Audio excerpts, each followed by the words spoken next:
자, 오늘은 소선지서 중에서 요나서를 가지고 여러분들과 나누겠습니다. 이 요나서는 우리에게 너무나 잘 알려진 메시지입니다. 너무나 쉽고 재밌는 우화적인 스토리로 매년 어린이들 각종 행사에 연극으로 단골 메뉴로 진행되는 바로 성경책이 이 요나서입니다. 제가 요나서를 가지고 여러분들하고 오늘 공부를 택하게 된 것은 요나서는 모르는 분이 없다는 것입니다. 누구나 다 잘 알고 있습니다. 요나서의 일반적인 내용을 보면 선지자 요나가 하나님의 명령을 어기고 다시스로 도망하려다가 폭풍을 만나서 고래밥이 됩니다. 그리고 3일 만에 다시 살아나서 니느웨로 갔다가 하나님 명령에 순종했다는 그런 일반적인 이야기입니다. 그래서 결론은 우리도 요나처럼 하나님께 도망가지 말고 순종해서 잘 말씀에 의지해서 살아야 한다는 것이 주제입니다. 아닙니다. 그것은 하나님께서 우리에게 하고자 하는 작은 메시지 중에 하나일 뿐, 하나님께서 우리에게 주고자 하는 핵심 주제는 그것이 아닌 것입니다. 요나서의 주제는 그것이 아닙니다. 하나님께서 요나서를 통해 말씀하시고자 하는 주제가 무엇인가? 자, 지금부터 이 요나서를 통해서 하나님께서 이 시대 우리에게 주고자 하는 그 숨겨진 음성이 무엇인지 하나하나 살펴보도록 하겠습니다. 자, 지혜로 보는 성경 혹시 가지고 계신 분들 같이 보시면 좋겠습니다. 이 요나서의 저자는 1장 1절에 나옵니다. 아미떼의 아들 요나입니다. 이 요나라고 하는 이름의 뜻은 비둘기라는 뜻입니다. 비둘기는 하나님께 드리는 예물 중에 하나입니다. 그 예물 중에 가장 작은 예물이요, 가장 가난하고 불쌍한 자들이 드리는, 그리고 누구나 드릴 수 있는 예물이 바로 그 비둘기입니다. 이 비둘기의 특징은 특히 부피가 작고 연약하기 때문에 온전히 태워서 드리기에 좋은 예물이라는 거예요. 남는 것이 없다는 거예요. 요나의 삶을 의미합니다. 물고기 뱃속에서 죽었다가 다시 부활해서 하나님의 종으로 쓰임받는 그러한 요나의 선지자적인 사명과도 특징을 같이 하고 있습니다. 그래서 요나의 뜻은 비둘기입니다. 주제는 세계 만민에 대한, 이방인 니느웨 백성에 대한 하나님의 주권적인 사랑을 이야기하고 있습니다. 자, 이것이 지금까지 우리가 배워온 말씀입니다. 그러나 니느웨 백성에 대한, 이방인에 대한 하나님의 주권적인 사랑에서 머무는 주제가 아닙니다. 나아가서 이방인도 이렇게 회개하는데 하나님께서 이방인보다 더 사랑하시는 이스라엘 백성들이 회개하기를 원하는 메시지인 것입니다. 핵심 단어는 니느웨의 구원입니다. 이방인 구원입니다. 4장 10절과 11절에 잘 기록됩니다. 그러나 또한 핵심 단어는 니느웨 구원에 나아가서 니느웨 구원을 통한 이스라엘의 회개를 촉구하고 있다는 것을 우리는 반드시 기억해야 합니다. 그리고 이 요나서는 크게 두 단락으로 나뉘어집니다. 1장과 2장, 이 부분은 요나의 불순종과 회개의 내용을 기록하고 있습니다. 그리고 후반부인 3장과 4장, 요나의 불평과 하나님의 교훈을 기록합니다. 이 요나서의 특징은 선지자 요나의 예언 내용은 별로 나오지 않습니다. 다른 선지서들의 공통점은 선지자들의 하나님의 말씀을 대언받은 선지자들의 메시지들이 주로 기록이 되어 있습니다. 그런데 요나서는 다릅니다. 선지자의 선포의 메시지가 거의 없습니다. 니느웨 거민의 회개와 구원을 그 중심으로 내용을 기록하고 있는데 선지자의 예언의 내용은 거의 나오지 않는다. 이 선지자 요나는 최초의 이방 선교 선지자로 기록해도 무방할 것입니다. 열왕기하 14장 25절에 보면 요나는 북이스라엘의 왕 여로보암 2 시대에 활동했던 선지자라는 것을 알게 됩니다. 그리고 요나서의 중심 단어는 내려가다라고 하는 단어입니다. 1장 3절, 5절, 2장 6절에 기록됩니다. 내려가다. 요나의 메시지를 통해서 니느웨 성이 회개하게 되는데요. 니느웨 성의 회개는 3장 4절 요나의 단 하루의 전도로 이루어집니다. 그리고 히브리어 5단어만으로 이루어지는 그 회개 촉구를 통해서 니느웨 성이 회개한다는 아주 특이한 메시지를 지니고 있습니다. 다른 선지서들을 보면요, 이스라엘 백성들에게 선지자들이 하나님의 수많은 메시지들을 수년 동안, 아니 수십 년 동안 회개 촉구를 각성하면서 메시지를 계속 전합니다. 그럼에도 선지서들의 공통점은 선지자들 외에는 하나님께 돌아오는 백성이 거의 없다는 것입니다. 그런데 오늘 책은 유난히 메시지가 다릅니다. 요나가 전파하는 오직 5단어, 40일이 지나면 니느웨가 무너질 것이다. 히브리어로 오직 5단어입니다. 이 5단어만 전했을 뿐인데, 단 하루만 짧게 전했을 뿐인데 니느웨 수십만 명의 백성 전부가 회개합니다. 아니, 짐승까지도 베옷을 입히고 금식시킵니다. 이런 역사적이고 대대적인 회개운동은 인류 역사상 없었던 유일무이한 사건입니다. 자, 그러면 우리가 한 가지 기억하셔야 될 것이 있습니다. 여러분, 니느웨는 그 당시에 이 세상에서 가장 악했던 성입니다. 아수르의 수도입니다. 제일 잔인하고 악했던 자들입니다. 나훔서 3장 1, 2, 3절 보시면 잔악무도함의 극치를 보게 됩니다. 상상을 초월한 잔인한 백성들입니다. 그래서 니느웨의 특성은 피의 성입니다. 날마다 피가 넘쳐나는 것이에요. 사람을 죽이고 짓밟는 그런 도시가 니느웨입니다. 그런데 그렇게 사악한 자들이 요나가 짜증내면서 가는 5마디의 말에 온 백성이 동시에 회개한다는 것은 상식을 벗어난 이야기입니다. 여러분, 그 역사적인 배경이 있다는 것을, 숨은 메시지가 있다는 것을 우리가 참고할 필요가 있습니다. 자, 당시 북방의 신흥국인 아라랏이라고 하는 나라가 있었어요. 그래서 당시 이 니느웨가 BC 773년부터 755년까지 약 20년에 가까운 장기적인 전쟁을 치르게 됩니다. 역사적인 사건입니다. 그리고 BC 766년부터 759년 사이에 약 7년 동안에 이 니느웨 성에 2번에 걸쳐서 큰 전염병이 발생됩니다. 수많은 사람들이 죽게 됩니다. 그리고 BC 763년에 있었던 완전 일식으로 인해서 이 아수르가 칠흑과 같은 어둠에 쌓이게 됩니다. 나라 전체가 시커멓게 흑암으로 변하는 거예요.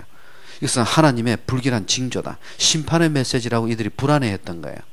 그런 일들이, 이미 그런 사건들이, 자연적인 조짐들이 있었습니다.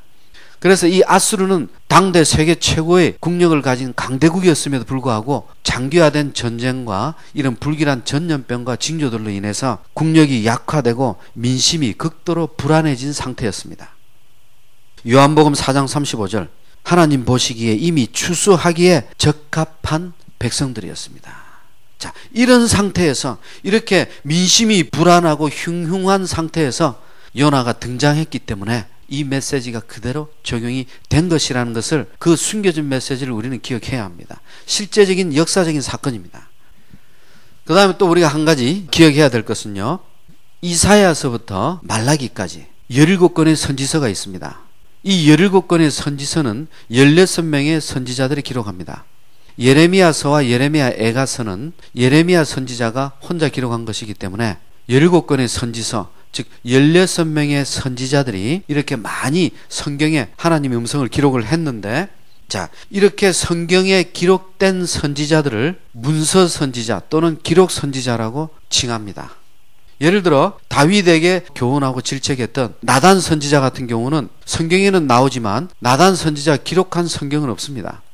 그래서 이처럼 성경에는 등장하지만 하나님의 선지자임에는 분명하지만 성경을 기록하지 않은 선지자들, 후세의 문서로 남기지 않은 선지자들을 비기록 선지자라고 부릅니다.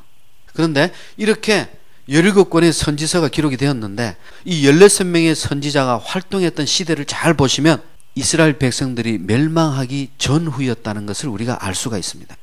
하나님의 마지막 택한 백성, 북이스라엘과 남유다, 이스라엘 중에서도 남유다가 멸망하기 직전과 직후에 이 수많은 하나님의 선지자들을 보내셔서 이들에게 후대에 영원히 남을 진리의 성경을 기록하게 하신 거예요.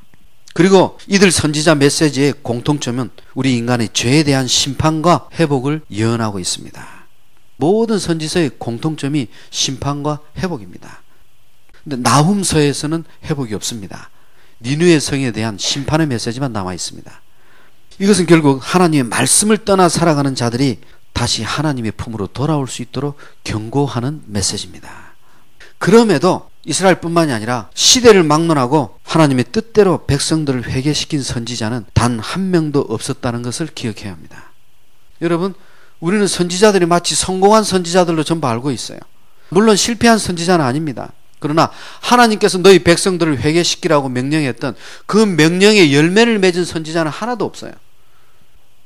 유일하게도 한 권의 책은 예외입니다. 그것이 바로 오늘 공부할 요나서입니다. 그러나 이 요나서마저도 회개한 백성들이 하나님이 택하신 이스라엘 백성이 아니라, 그 선민이 아니라 세상에서 가장 악했던 아수르의 니느웨 백성이라는 것을 기억하셔야 합니다.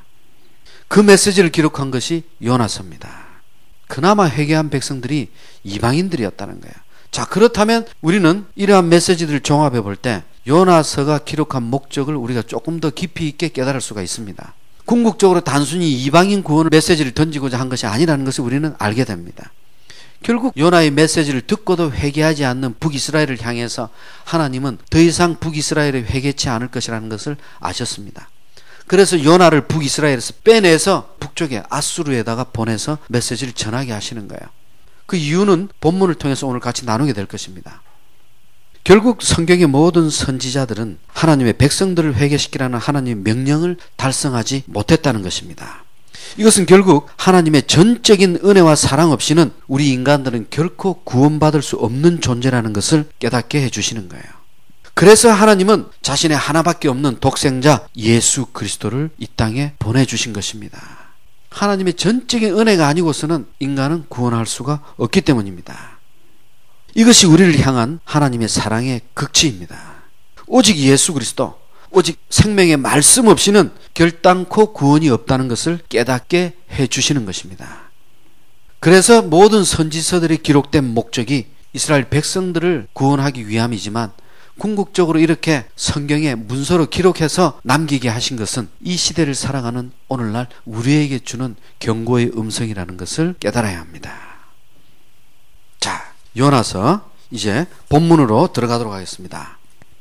요나서 1장의 내용은요, 하나님께서 요나를 니느웨로 파송했는데 요나가 말을 안 듣고 반대 방향으로 다시스로 도망가는 장면을 기록하고 있습니다. 그래서 말 안 듣고 갔다가 폭풍이 일어나서 배가 뒤집혀서 죽을 뻔하다가 물고기 뱃속에 들어가서 사흘 만에 다시 살아나는 장면입니다. 그것이 우리가 이미 알고 있는 1장의 내용입니다. 자, 1절 보세요. 여호와의 말씀이 아미떼의 아들 요나에게 임하니라. 지금 여기는 요나의 아버지 이름이 나옵니다. 그런데 열왕기하 14장 25절에 보면 요나의 고향이 가드헤벨이라고 기록되어 있습니다. 이 가드헤벨은 요나의 고향인데 나사렛 북쪽 약 4마일 지점에 위치하고 있는 갈릴리 지역입니다. 그러니까 이 요나가 활동했던 지역이 남유다가 아니라 북이스라엘이라는 것을 알 수 있습니다. 요나는 북이스라엘의 선지자입니다. 하나님께서 말씀하십니다. 2절, 너는 일어나라. 저 큰 성읍 니느웨로 가서 그것을 향하여 외치라. 그 악독이 내 앞에 상달되었음이니라. 요나는 북이스라엘을 위한 선지자입니다. 그리고 이 요나서 1장 1절은 하나님의 말씀으로 시작됩니다. 그리고 마지막 4장 11절 또한 하나님의 말씀으로 끝납니다. 요나서는 하나님의 말씀으로 시작하고 말씀으로 끝나는 책입니다. 그리고 요나가 받은 명령 1장 2절 오직 세 단어입니다. 일어나라, 가라, 외치라. 이 메시지는 요나에게 하나님께서 주신 명령입니다. 이 세 가지 명령은 오늘날 우리에게도 적용됩니다. 교회 안에 머물지 말라, 주저치 말라, 일어나라. 너희들이 일하는 일터에서 일어나라, 학업의 장에서 일어나라, 교회에서 일어나라, 가정에서 일어나라, 그리고 가라. 어디에 있든지 무엇을 하든지 복음 안에서 살아가라는 거예요. 그런데 하나님께서는 요나가 북이스라엘의 선지자인데 왜 니느웨로 가라고 말씀하실까요? 니느웨는 당시 세계의 최고 강국 아수르의 수도입니다. 우상숭배와 교만과 살인과 각종 악독이 난무하는 도시입니다. 우상과 죄악이 넘실대는 그러한 대표적인 도시가 바로 니느웨입니다. 그리고 당시 아수르는 계속적으로 이스라엘을 괴롭히는 나라였습니다. 당시는 BC 766년경입니다. 결국 약 40년 뒤에 BC 722년에 북이스라엘은 이 아수르에게 멸망당하게 됩니다. 그러니까 지금 요나가 북이스라엘에 활동하는 선지자인데 북쪽에 있는 아수르의 수도인 니느웨에 가서 복음을 전하라 했어요. 왜 그렇게 하셨을까요? 북이스라엘이 너무 말을 듣지 않으니까 이방 땅 니느웨를 회개시키는 것을 보여주심으로 너희들도 회개할 수 있다는 것을 깨닫게 하기 위해서 니느웨로 부르신 거예요.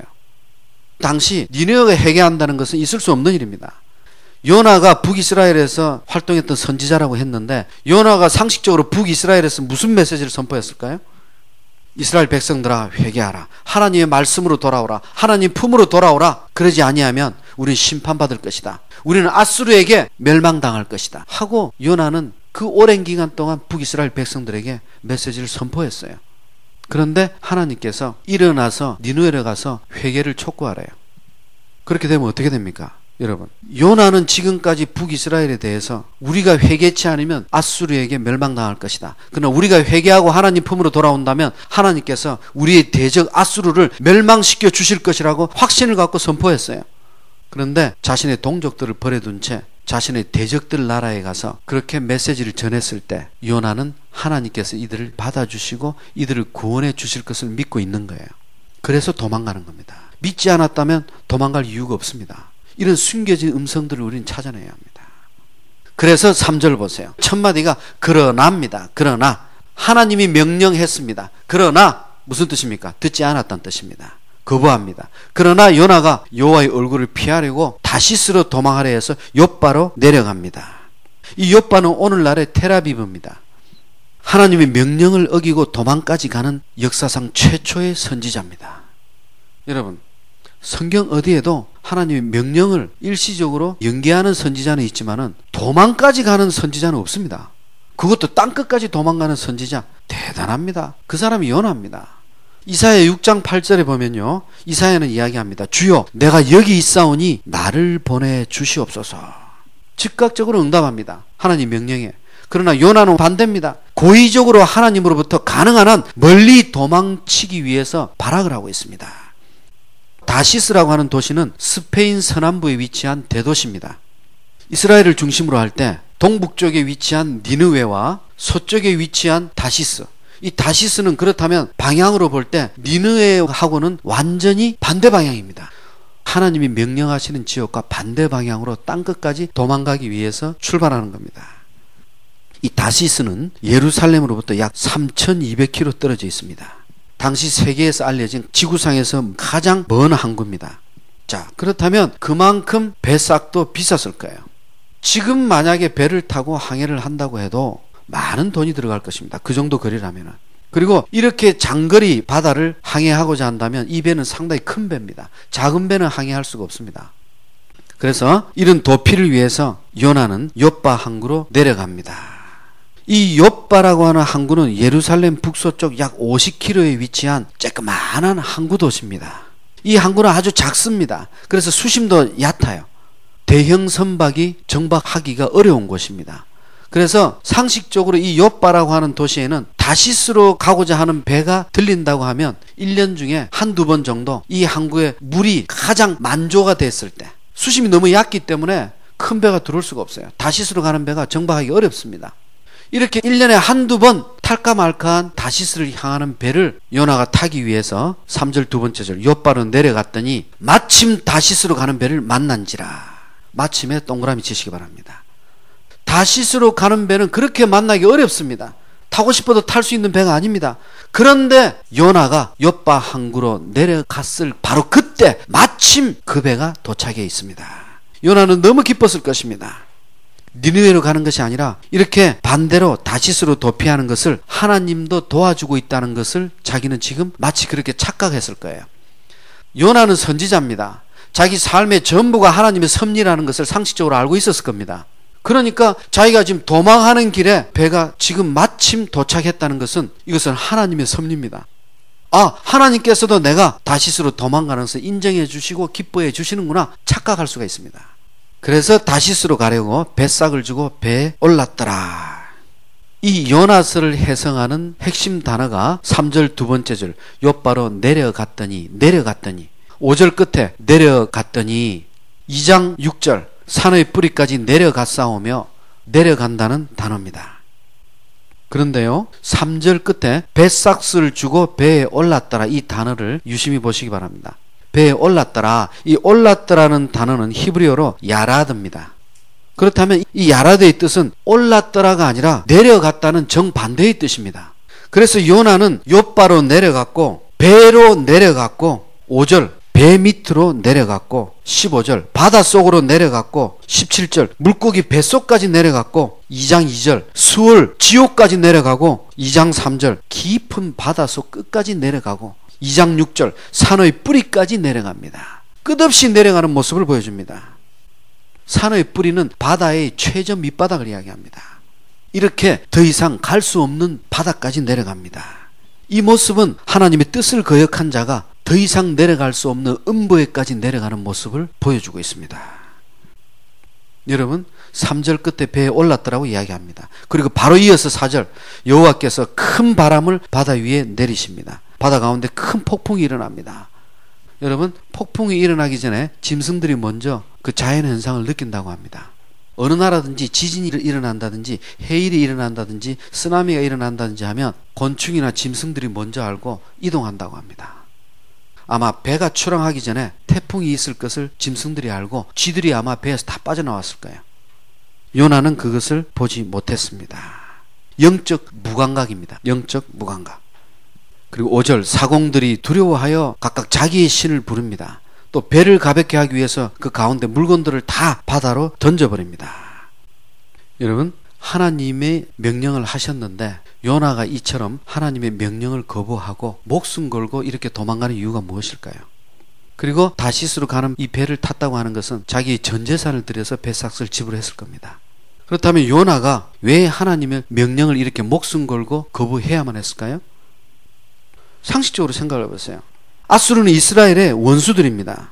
지금 북이스라엘의 모든 백성들이 아수르가 멸망되기만을 학수고대하고 기다립니다. 그를 위해서 기도하고 있어요. 당연히 저주받고 멸망받아야 할 니느웨, 하나님도 그래서 이스라엘이 회개하고 돌아오면 니느웨를 멸망시켜 줄 것이라고 요나의 입술을 통해서 선포하게 하셨어요. 그런데 어찌 우리 북이스라엘을 회개하게 안 해주시고 니느웨를 회개토록 하기 위해서 자신을 그쪽으로 가게 만드시느냐는 거예요. 열왕기하 14장 25절을 근거로 보면 지금까지 요나가 선지자로 선포했던 메시지들이 북이스라엘이 하나님께로 돌아온다면 죄사함을 받게 되고, 그리고 반대로 대적 아수르가 멸망할 것이라고 초지일간 예언을 해왔어요. 그런데 하나님께서는 요나에게 그 적지의 심장부로 들어가서 그들을 회개시키라는 거예요. 이것은 첫째 요나에게 생명이 위태로운 일입니다. 그들이 얼마나 잔인한 족속들입니까? 그런데 북이스라엘 선지자가 니느웨 성에 와서 회개를 촉구했을 때 이들이 과연 살려줄까요? 요나가 북이스라엘에서 무엇을 선포했어요? 우리가 회개하고 하나님의 말씀으로 돌아오면 니느웨를 멸망시켜 줄 것이라고 예언했는데, 그리고 그러한 것을 예언했다는 것을 니느웨 사람들이 다 알고 있는데 바로 그 선지자가 자기 심장부 속으로 들어왔는데 이를 가만히 살려둘까요? 첫째는 목숨이 위태롭습니다. 상식적으로 말이 안 되는 이야기입니다. 도저히 납득할 수 없는 이야기입니다. 하나님을 알지도 못하는 잔악무도한 니느웨 백성들이 어찌 요나의 말을 듣고 회개할 것인가? 과연 요나의 말을 믿어줄 것인가? 이스라엘 동족들도 요나의 말을 듣지 않았어요. 그랬는데 어찌 이들이 내 말을 들어줄 것인가? 내 목숨을 살려줄 것인가? 불안한 것입니다. 요나 선지자 약 100년 뒤에 나훔 선지자가 활동합니다. 그 나훔 선지자도 니느웨의 멸망에 대해서 선포합니다. 그리고 100년 뒤 니느웨는 요나처럼 똑같이 나훔 선지자가 회개를 촉구했는데 100년 전에 요나의 말을 듣고는 회개했지만 100년 뒤 나훔의 메시지를 듣고는 회개하지 않습니다. 그래서 멸망의 메시지만으로 기록된 책이